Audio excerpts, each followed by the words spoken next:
Hello, welcome to Flaunt. Build your dreams and live your sparkle.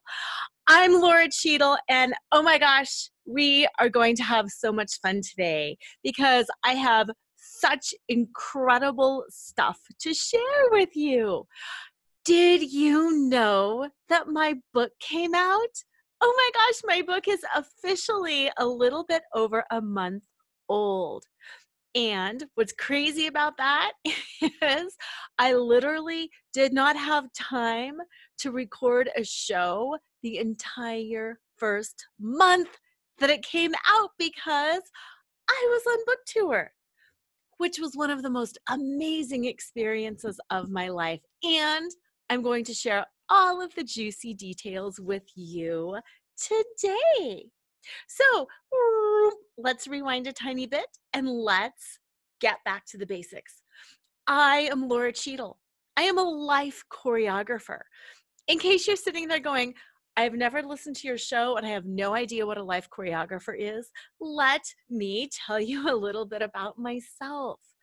A life choreographer is sort of like a life coach, but it's not a life coach. Yes, I coach you, I encourage you on figuring things out for yourself, but I'm a hypnotherapist. I have the ability to access the subconscious portion of your brain and to create and to facilitate deep and lasting change. And in addition to that, it is my belief that we are whole and complete beings. By that I mean we have a mind. And hypnotherapy helps us access the mind. But you know what? We also have bodies and movement and moving our body and getting out of our heads and dropping into our bodies is incredibly important. Not only because it helps our bodies feel really deliciously good, but also because it helps us connect to the present moment, because we're not just a walking around brain living in some thought pattern or belief. We're actually a human in our body, and we're enjoying things like, oh, the way coffee smells and the way it feels to hold a baby or pet a dog or a cat. We enjoy things like the way food tastes. We enjoy looking at beautiful flowers. We enjoy hearing music or laughter or the sounds of water or the ocean. We are complete physical beings. And unless we bring our physical self on board online and get in touch with that physicality, one, why do we really care? Because why would we want to live a life devoid of all of that pleasure and joy?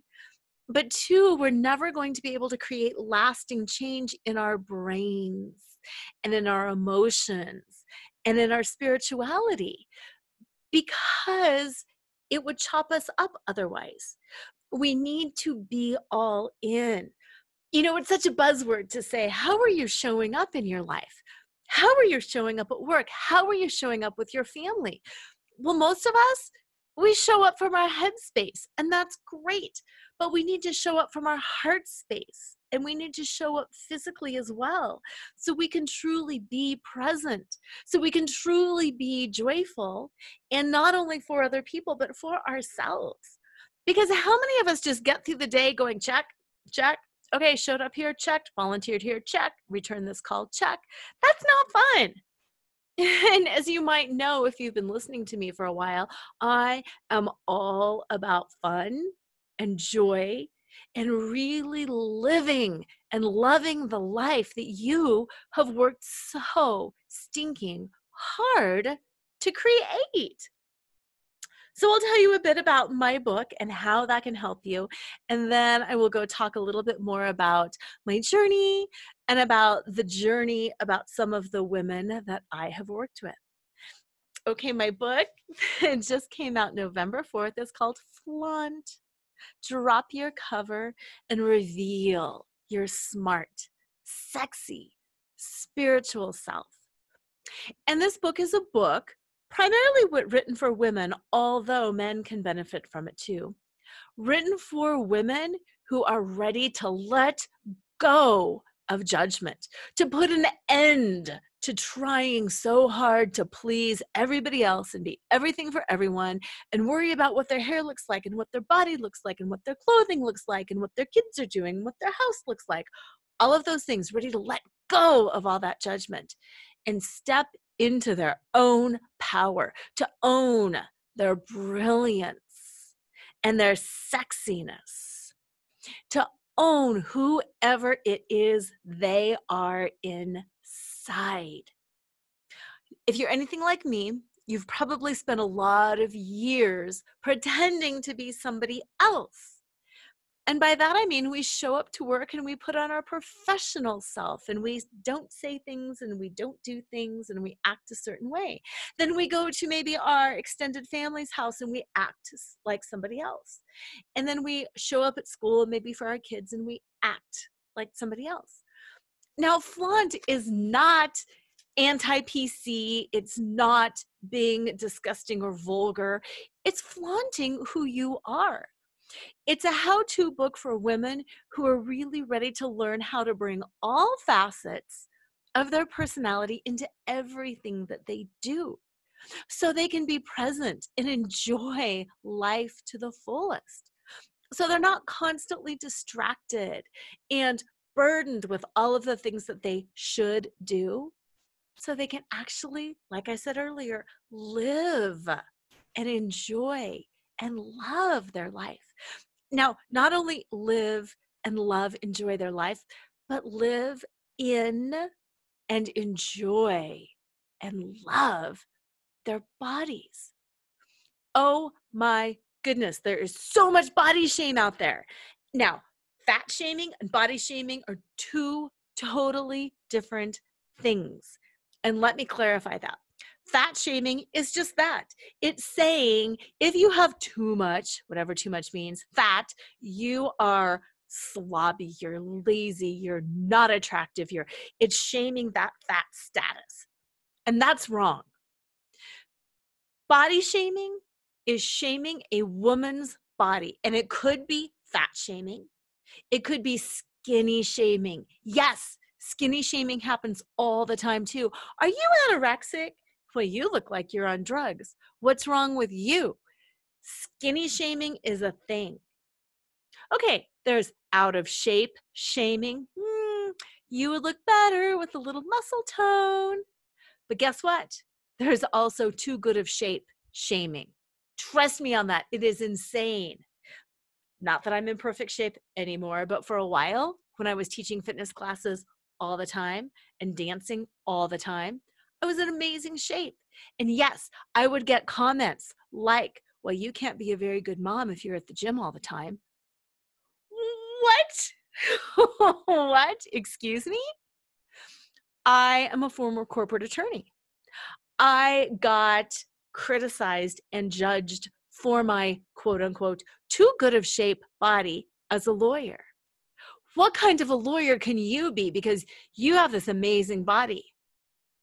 Oh, so you can't be smart and fit? So you can't be smart and sexy? The answer was a resounding no. If I was attractive, if I was in shape, if I was fit, people made assumptions that I must be the secretary. I must be dingy. I must be using my body to get ahead. How could somebody take me seriously if I had biceps? Because biceps and brains clearly don't go together. There's tall shaming. Tall women are shamed. There's short shaming. Short women are shamed. There's hair color shaming. There's crow's feet and wrinkle shaming. There's no thigh gap shaming. There's sunspot shaming. There's nose shaming. One of my friends is a Sephora Squad person. She was eyebrow shamed. Are you kidding me? I mean, eyebrow shamed to the nth degree in the form of probably 1,000 online comments critiquing her eyebrows and saying they didn't like her makeup tutorial because of her eyebrows. My incredible, amazing speaking coach was recently online shamed horrifically. What did she do? She did two things. One, she's naturally skinny. Oh my gosh, can you imagine? Now, to add insult to injury, she's skinny. She has got a daughter. Ooh, I know. And she had pictures of this gorgeous dress that had a black sheer panel from about her neck to maybe 4 inches above her belly button. So it showed a gap of what, maybe 3 inches from her collarbone to above her belly button. So it showed the skin between her boobs underneath a black sheer panel. Oh my gosh, she was shamed for that. Ridiculous. That is body shaming. It has nothing to do with anything other than shaming women for having bodies. Okay, my book talks a lot about that. Again, it's flaunt. It's let's flaunt our bodies. We're women, we have bodies. Flaunt your freaking body. I don't care if it's 4 feet tall or 6 feet tall, if it's 80 pounds or if it's 280 pounds, you deserve to flaunt your body. Now let's talk about what flaunt means. Flaunt in the book is actually an acronym, but it's incredible because the word flaunt is what I'm talking about too. The acronym is for find your fetish, laugh out loud, accept unconditionally, navigate the negative, and trust in your truth. But it's all about flaunting who you are, not who you think you should be or who other people tell you that they think you should be. Flaunting is about being comfortable in your own skin, at your own size, at your own weight. It's about being comfortable in your body. It's not saying that you can never change your body. I want to be clear about that too, because sometimes people say, Lora, you're all about flaunt, but you get your hair colored and you got facials and you work out. So clearly you're trying and what you're saying isn't really valid. Stop. Yes, it is. I am comfortable in my body and I choose to wear makeup because I like it. I don't think it defines me, and I don't want to be told that I have to wear it, and I don't want to be told that I can't wear it. Sometimes I color my hair, sometimes I don't. It is my choice. And I don't think anybody has any room to comment on my hair one way or the other. If I ask you, do you like it better with blonde highlights or with the brown lowlights? That's a valid question. Or if somebody might say, you know what, I really like it when you do this. I think it looks better. That's great. It's just not about judging what other people do. If you want Botox or fillers or eyelash extensions or anything, have at it. But I want you to do it for you because you enjoy it, because you like the way it makes you feel.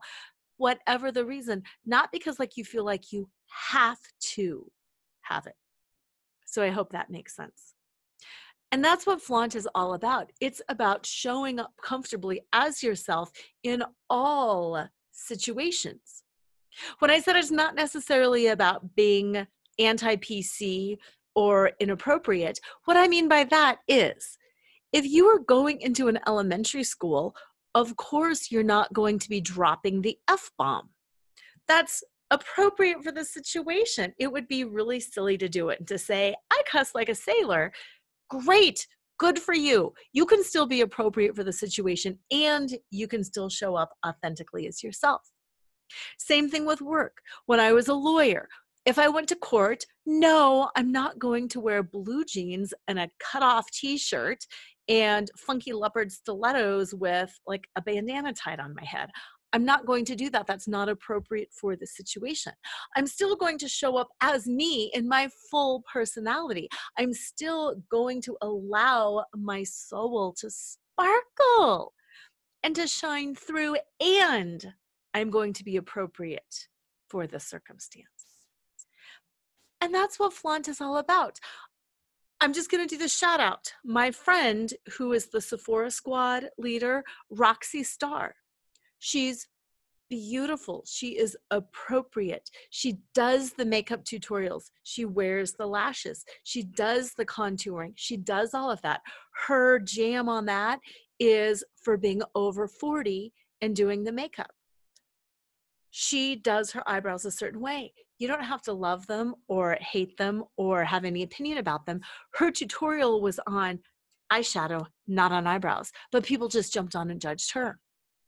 My incredible speaking coach, Alexia Vernon, she was promoting how to find your voice, how to step into your moxie, and how to speak comfortably. Part of speaking comfortably is owning your presence on stage and being comfortable in your body.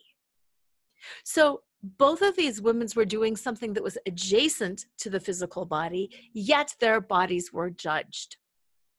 Think about, again, it doesn't matter your political persuasion. Think about the criticism of Hillary Clinton when she was running for president. People talked about her pantsuits. People talked about her hair. People talked about her physical body in ways that men's physical bodies are not talked about, for the most part. There are exceptions to every rule. It's not that a man has never had his body commented on. It's just that in our culture, in our world, people feel very free to comment on a woman's body or hair or clothing or makeup.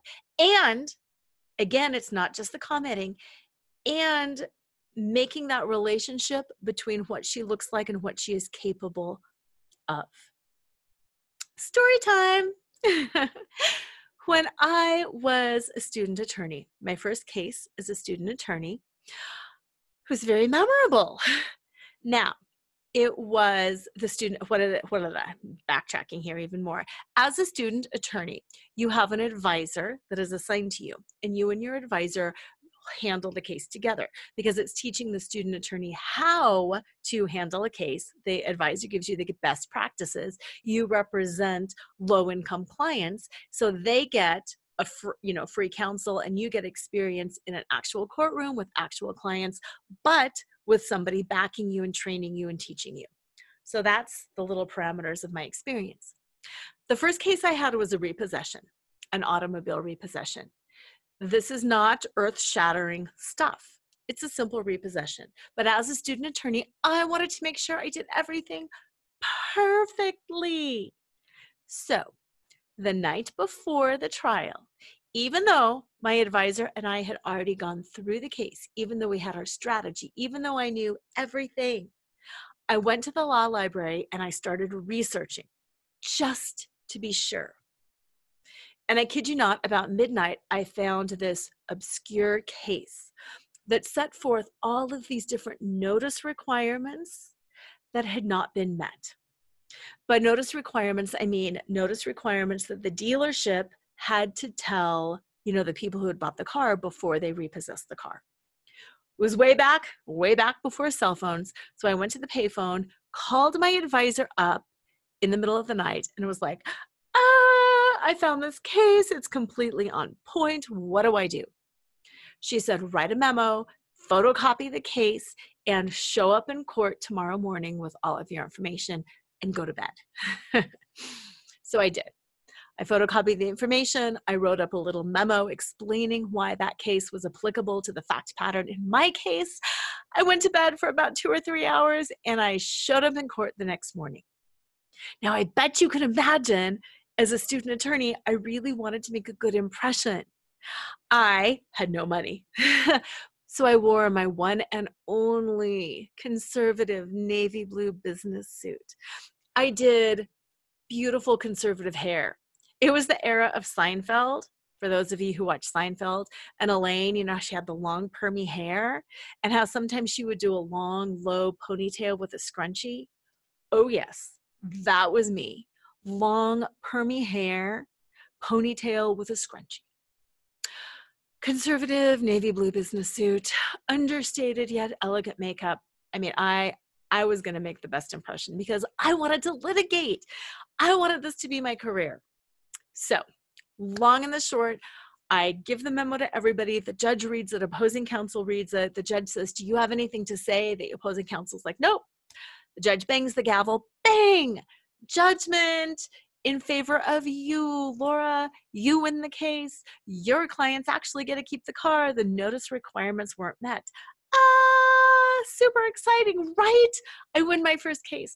I burst into a huge smile. I turn to my clients. They're like, we get to keep the car. You're amazing. I'm like, yay, thank you so much. I'll be following up with you. Have an amazing day. Goodbye. I turn and face the judge, and he is pointing his gavel at me, and he is not smiling. And I think, holy cow, what's going on here?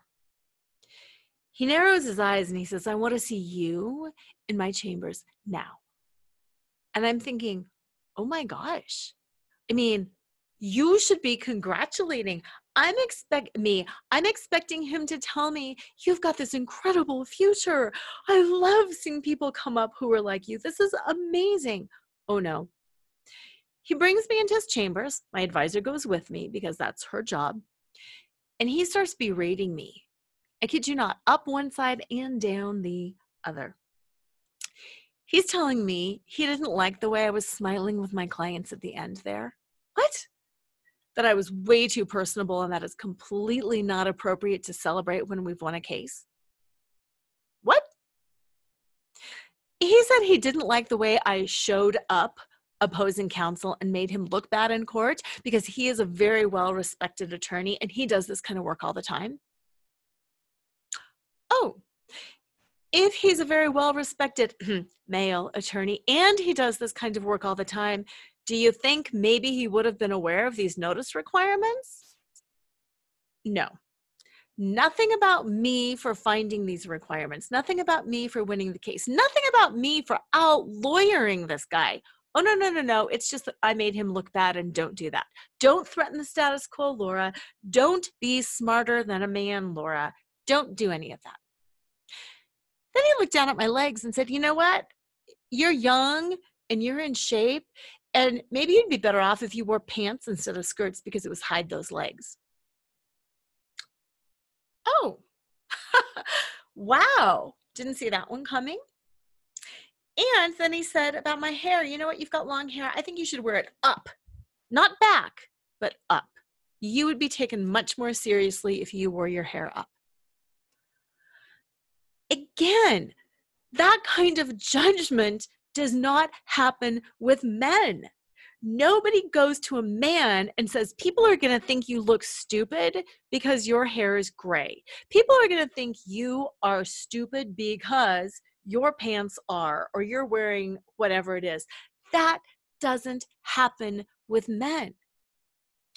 And that's the kind of body shaming that I'm talking about. That's the kind of body shaming that I'm passionate about. It's not that fat shaming is good or skinny shaming is good or anything like that. The kind of body shaming that I'm talking about, though, is the shaming for having a woman's body. Whether it's fat, whether it's skinny, whether it's old, whether it's young, women are shamed for having bodies. Now think about that in terms of, sex. Women cannot dress provocatively, or they are judged as being stupid. They are judged as being easy. They are judged as being sleazy. They are judged as being not that smart. They are judged as being bad mothers.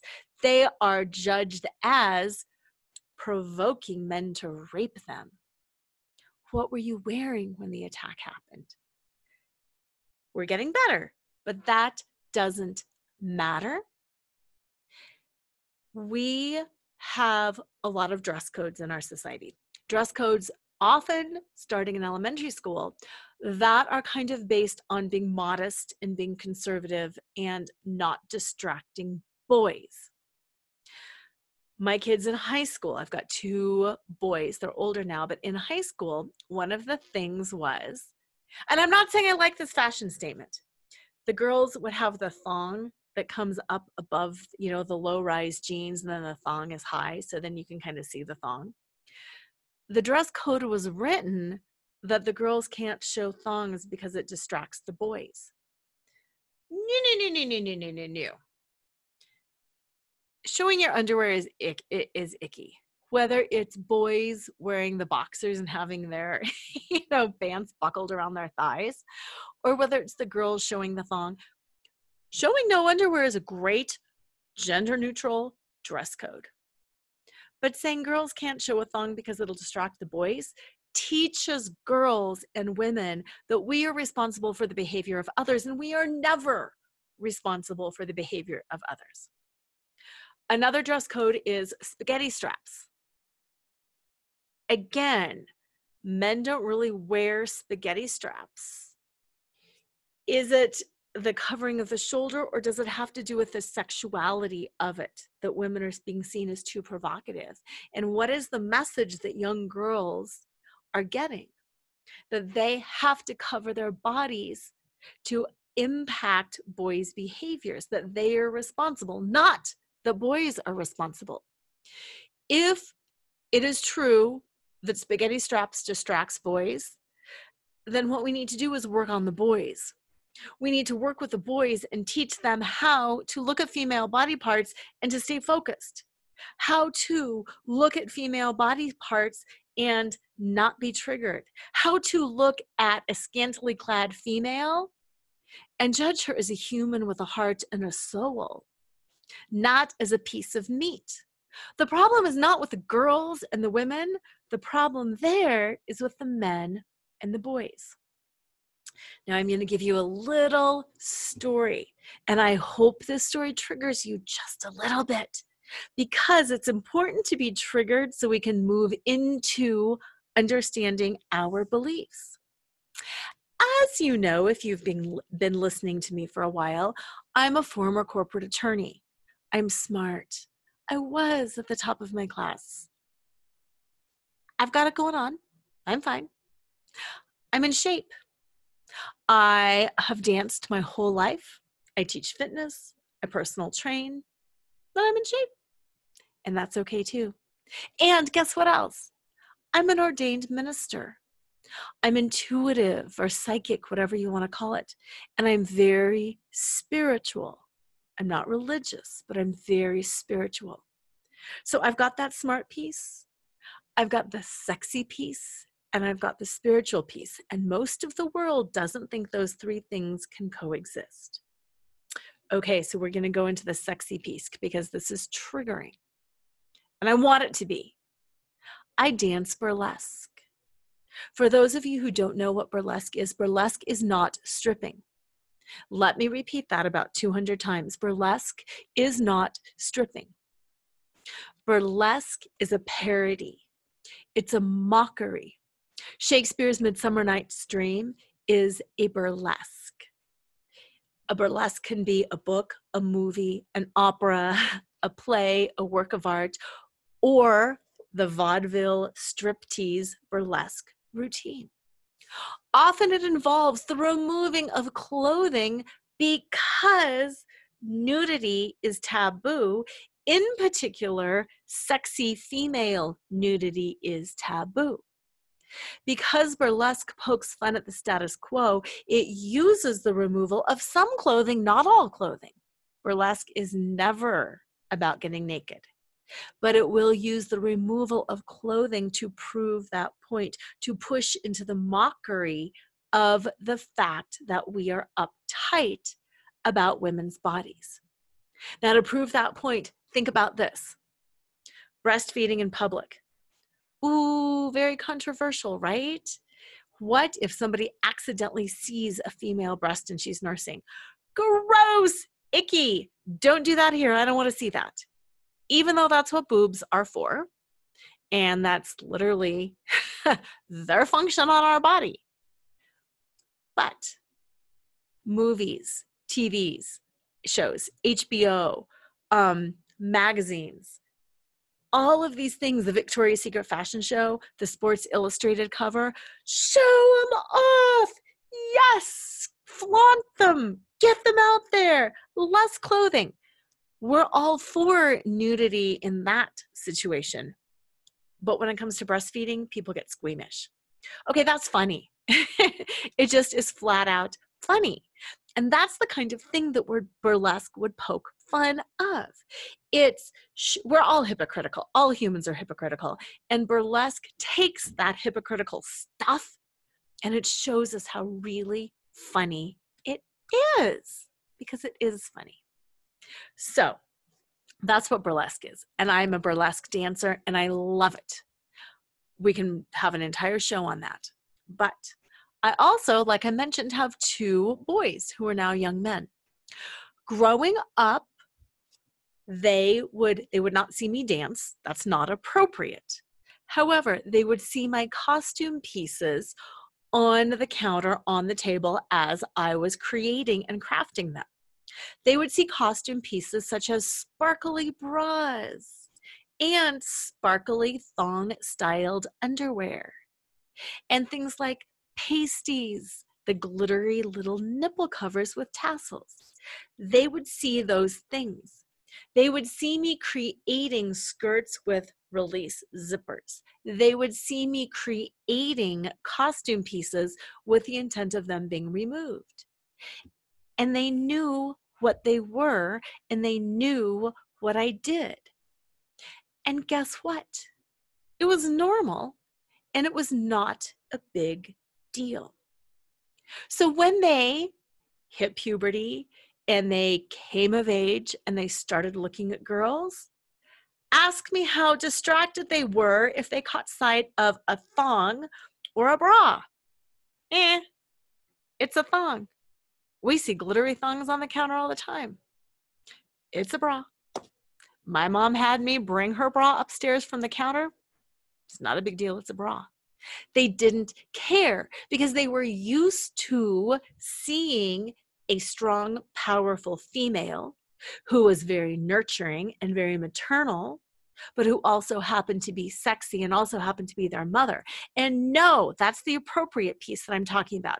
I'm not sexual with my children. I am not sexual around my children.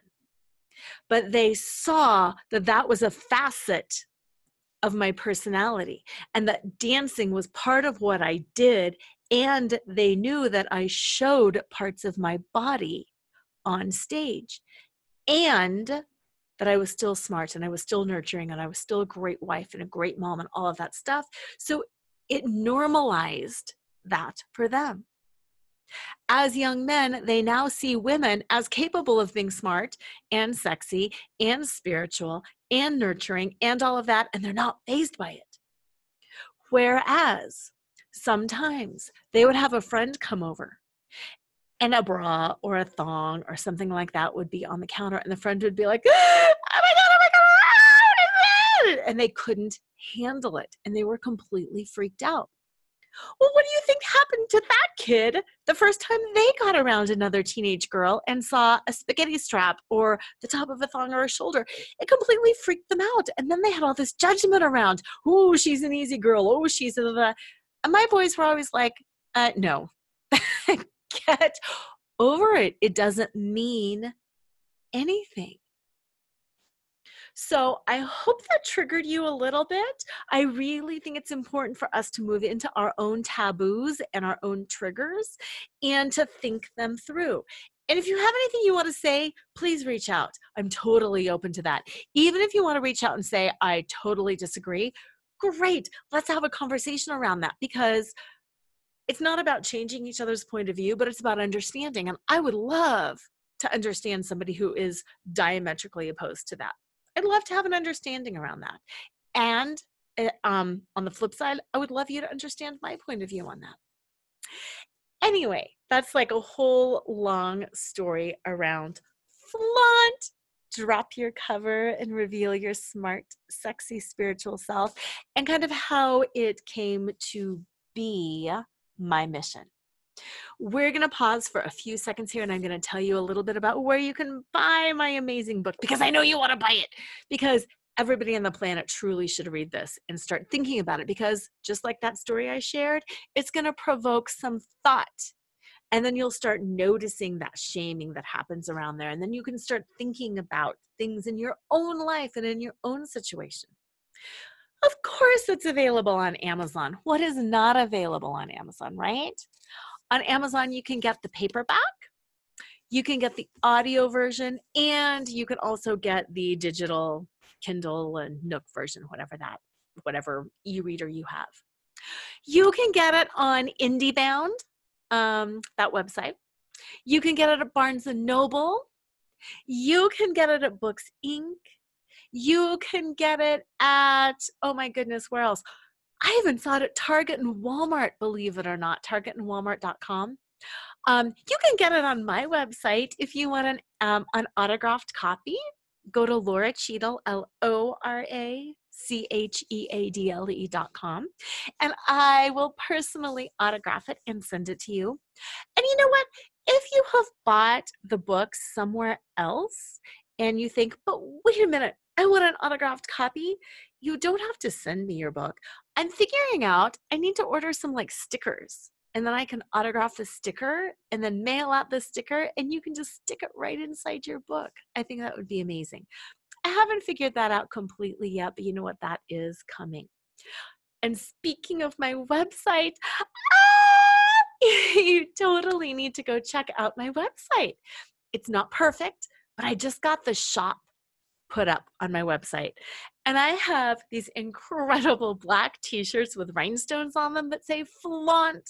And they have, it's in the same font, and it's got the same little swirly logo under it. So they're amazing.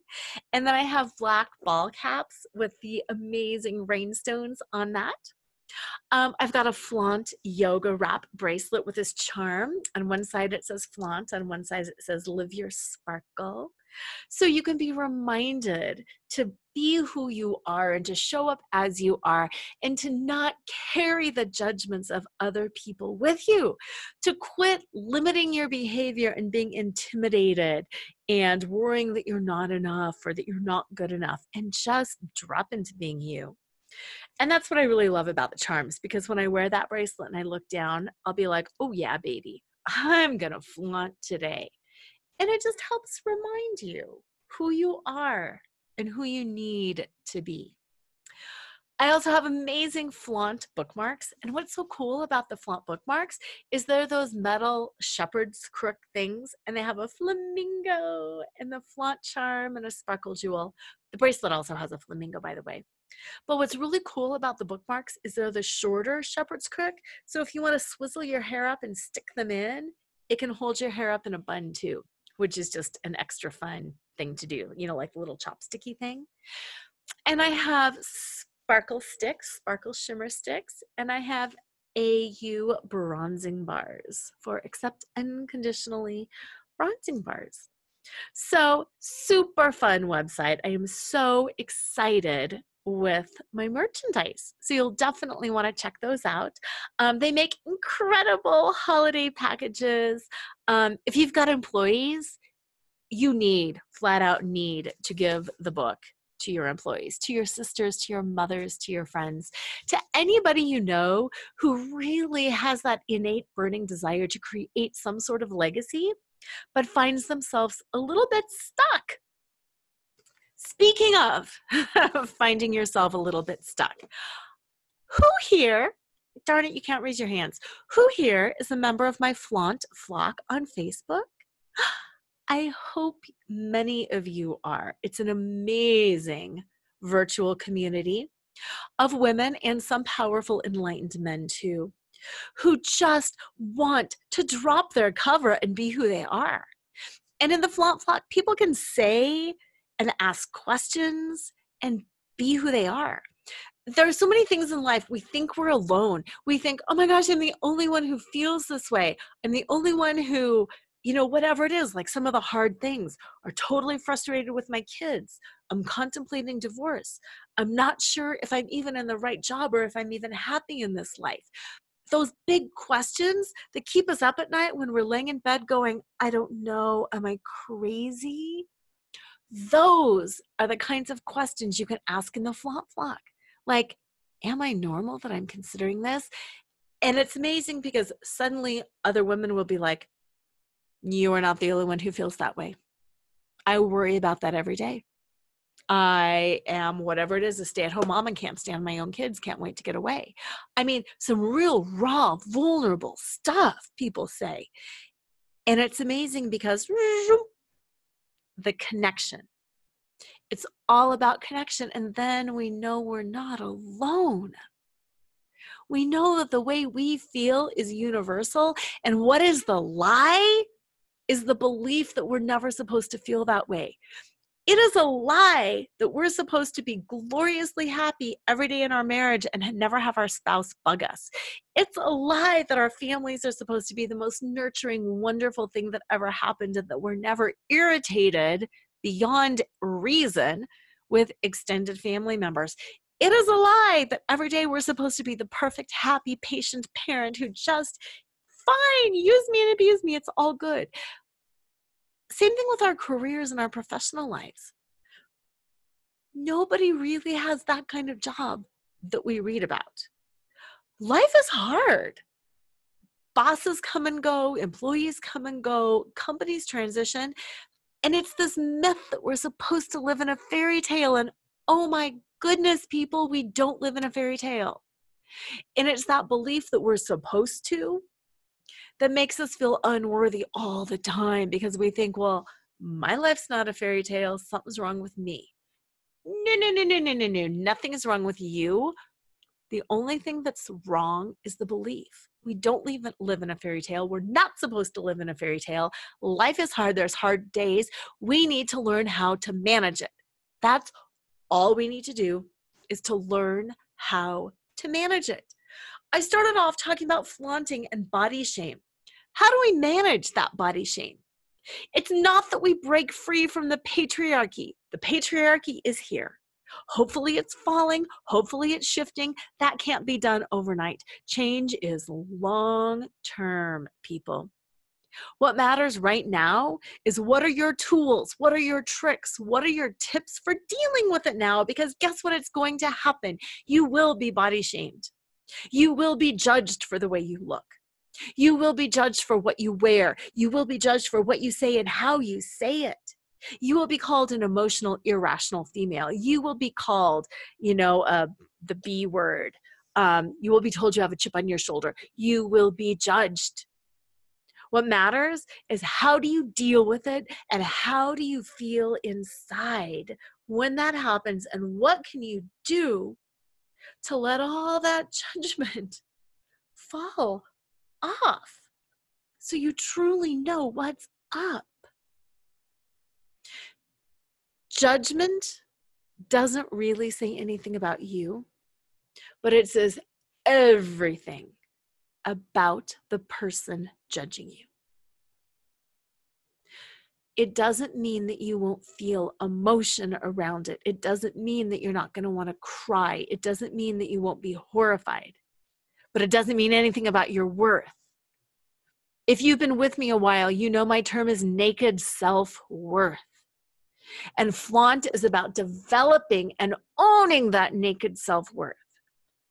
And naked self-worth is your ability to know that who you are, exclusive of your labels, your roles, your scripts, exclusive of what you do for other people or how you look. Your naked self-worth is who you are with nothing else on you. And who you are is absolutely worthy and valuable and amazing. Now, to step into that naked self-worth and to truly know that who you are is right and good and perfect, it's kind of hard. You have to start identifying what is the nature of your essence. What is your soul? Who are you? Here's a little story around that. Like I said, I'm a former corporate attorney. I was Lora Cheadle, Esquire. So when you're at a networking function or you're meeting people, this is Lora Cheadle, she's my attorney. This is Lora Cheadle, Esquire. This is Lora Cheadle. And people automatically grant you some deference and they give you some status. Oh, you are the company attorney. Oh, you are an Esquire. And they give you this status. Guess what happened when I quit work? I was staying home with 2 kids, and I'm no longer showing up as Lora Cheadle Esquire. I'm showing up as their mom, or I'm showing up as his wife. The difference in the way people treated me was tremendous. And it was kind of horrifying because I lost my whole identity. I thought I was important because of me, but oh, no, no, no, no. I was important because I had an Esquire attached to my name. And it was such a shift to be their mom and his wife and to be like, oh, wow. And suddenly I'm lower than low. Suddenly nobody wants to seek my opinion. Suddenly people are treating me with zero respect. Or they're actually shaming me. Well, what is it that you do all day? So you don't mind being supported by your husband? Whoa, whoa, whoa, whoa, whoa. It was huge, and it was really hard on my ego. So that's what naked self-worth is. It's finding your own worth inside your own heart and head, exclusive of the initials behind your name, exclusive of the way other people treat you, and exclusive of what you look like. How many of you have looked in the mirror and had a skinny day and zipped up into some, small pants or whatever, had some great hair, amazing makeup, and felt better than when you can't get the zipper up because you've put on weight and you look in the mirror and nothing is fitting and you're sloppy and icky and your bangs have been cut way too short and your makeup colors are all wrong. You feel really good in one instance and you feel not so good in the other instance. And yes, it's rational, and yes, it's logical, but naked self-worth is about owning your power and your beauty and your worth, no matter how you look. Because really, you should be able to stand up in front of a room looking the best you've ever looked and show up fully looking the worst that you've ever looked. Because your self-worth is that thing inside of you that you are bringing out. And when you find that self-worth and that value, then when other people start judging you, it's okay. You truly can go, ouch, and you might feel sad, but very quickly thereafter you realize, you know what? That actually says a lot about them. Wow, that they can't see my brains behind this short skirt, or that they can't see my spirituality behind my intellect, or that they can't see whatever it is beneath this fat, or despite my boniness. That's their problem. It's not your problem. And the goal of having naked self-worth is to just step fully into who you are and to roll with all of the stuff that happens to you in life. Because like I said, life is hard and we don't live in a fairy tale. So how do we manage all of these things that happen? And that is what my book is about. And better yet, it's almost January. Once a year only, I do a 3-month 90 days group coaching program called Find Your Sparkle. And through January, it starts on January 6th, January, February, and March. Once a week, I give you 1 hour of group coaching, and it's all done virtually. So you can live anywhere. You can participate live, or you can watch at your convenience. It's Monday nights, 7 o'clock Mountain is the live call every Monday night for 3 months. Then during the week, I give the entire group a 1 hour of coaching and Q&A via Marco Polo, which is an app that you can just download on your phone. And then once or twice a week, you get an email assignment with some reading and some homework. Now, the first month is recognize and release. It's recognizing and releasing all of those labels and rules and scripts, everything that people have labeled you that you think, that's not really me.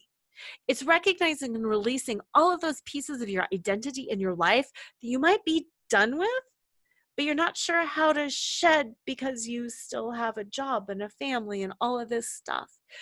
It's recognizing and releasing all the things that are you and all the things that are not you, so you can get really solid in who am I and what am I all about and what are my values.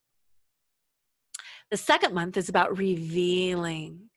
Once we've recognized and released, it's time to reveal that glorious, beautiful, sparkly goddess inside. And you know what? Most of us have never stopped and asked ourselves, what do I want in life? Most of us just say, I don't have time to take care of me. I'm busy. It's revealing who you are. It's learning how to express yourself and to show yourself and to ask for what you want and to figure out what your needs are and how to get them met. It's amazing. Lots of tears in this phase. And then month 3 is about re-choreographing. Re-choreographing your life takes all of the pieces of your existing life and it choreographs them. We move them around, we arrange them into this beautiful, cohesive dance. And what's amazing about that is it's re-choreographing.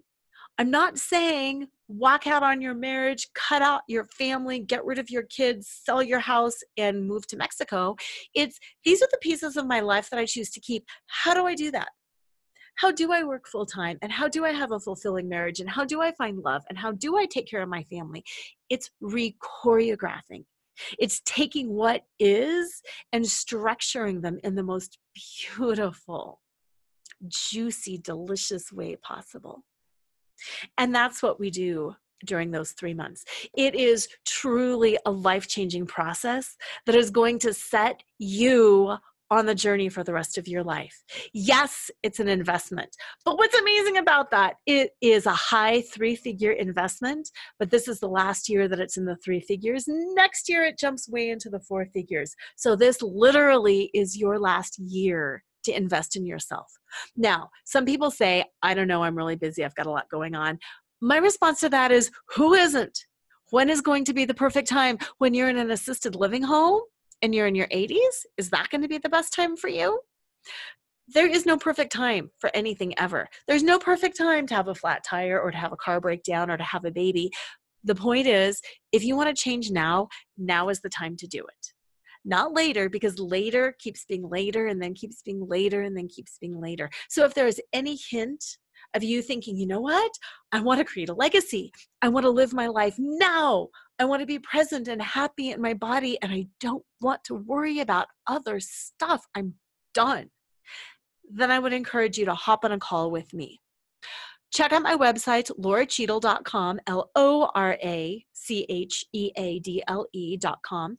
There's a section under Work With Me and it says Group Coaching. You can find out all the information there. The card closes, I want to say December 18th. So if you, perfect Christmas present for yourself, or you can even ask somebody else for it, or you can have some people come together. Perfect Christmas present. But the cart does close before Christmas because I need to get everybody moving. So if you're interested, go to my website and check it out. If you think, oh, this might not be the year, but you still want to check it out, check it out. There is next year. But how are you going to feel in March knowing that these other people have actually got themselves set up for the rest of the year and you're going, yeah, I'm still waiting around for next January? How do you know if you need coaching? Here's how. If you've ever set a New Year's resolution that you didn't 100% keep, then you need coaching. You need accountability. You need a life choreographer. You need a mentor. You need a program. You need structure. You need tools. You need somebody who's been there before to tell you how to do it and what steps to take to get you there.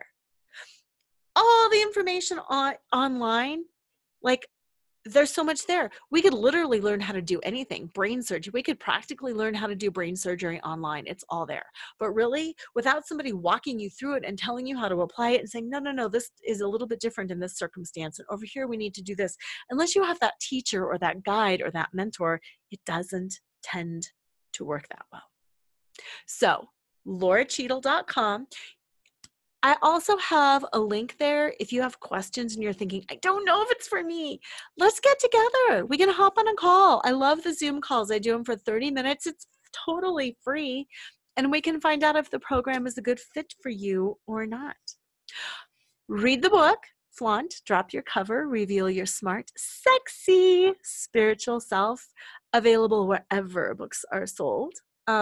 But if you want it autographed, go to my website and read that, flip through it. If it speaks to you, you'll be like, oh yeah, I'm in for the 90-day program. Find the 90-day program, LoraCheadle.com. Work with me 90 days. Thank you so much for being here, for letting me rant about body shame.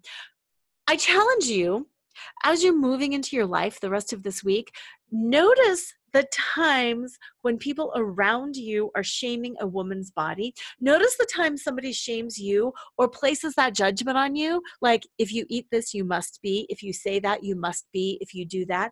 Notice all of those judgments and notice how it feels in your body. And if you're ready to let go of some of those judgments and step into your power and sparkle like you have never been able to sparkle before, then reach out. I cannot wait to talk to you. Thank you so incredibly much for sharing this last hour with me. I love you all tremendously. Hope to see you on the Flaunt Flock or in my 90-day program or just on email, because I have an amazing email list with tons of fun, flaunty, sparkly things out there. So, mwah, I love you. Have an amazing week. And as usual, don't forget to flaunt.